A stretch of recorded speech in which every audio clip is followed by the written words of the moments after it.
কিন্তু কথাটা হচ্ছে যে আপনি যে বলছেন হিন্দু, আপনি দেখতে পাচ্ছেন না মধ্যপ্রদেশে, উত্তরপ্রদেশে, ছত্তিশগড়ে, রাজস্থানে কি হচ্ছে?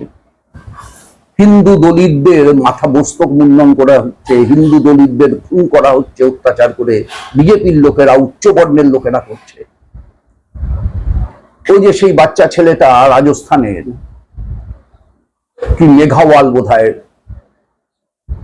সেই উচ্চ বর্ণের জলের কলসিতে হাত দিয়েছিল বলে যাকে পিটিয়ে মেরে ফেলা হলো, ভুলে যাচ্ছেন কেন?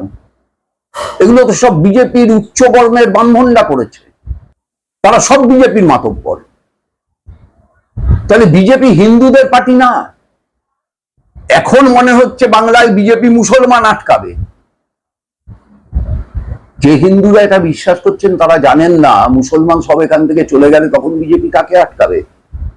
তখন বিজেপি আটকাবে দলিতকে, তখন বিজেপি আটকাবে নমশূদ্রকে, তখন বিজেপি আটকাবে সামগ্রিকভাবে এই বর্ণের ভেতরে ব্রাহ্মণ, ক্ষত্রিয়, বৈশ্যবাদে চতুর্থ বর্ণকে, শূদ্রকে, যারা সিংহভাগ ভারতবর্ষের, বাংলারও। তারপর শূদ্রও চলে গেল, তখন কে থাকবে? বৈশ্য। অর্থাৎ মানুষকে খণ্ড খণ্ড করো।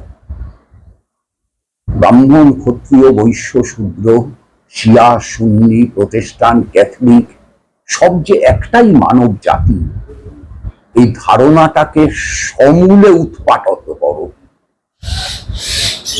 মানুষকে টুকরো টুকরো করে দাও।